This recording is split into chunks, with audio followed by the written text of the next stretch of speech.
ये मैं पंचगत्य नस शीशी लेके गया था।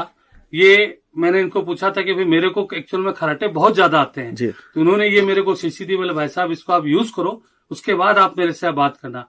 आज वापस मैं 6 महीने बाद आया हूँ। जब भी मैं ये ड्रॉप अपने नाक में डालता हूँ तो मेरे परिवार वाले, खास करके मेरी इंद्राणी, वो आराम से सुख की नींद सोती है। जिस दिन मैं नहीं डालता हूँ उस दिन सुबह दूसरे दिन जरूर वो मेरे से बोलती कि आप डाल के सोया करो, खराटे तेज होते हैं। और ये दवाई डालने से बहुत फायदा है मुझे। खराटे में भी है, और भी कोई मतलब तकलीफ आती है, सर्दी में भी, अभी बीच में कुछ सर्दी लगी थी तो मैंने डाला, उससे भी मेरे को इसमें बहुत फायदा हुआ। जिन भाइयों को खराटे की तकलीफ हो और कोई माथा की दर्द हो या माइग्रेन की तकलीफ हो तो उसमें भी ये दवाई काम आती है। मैंने इसको यूज किया।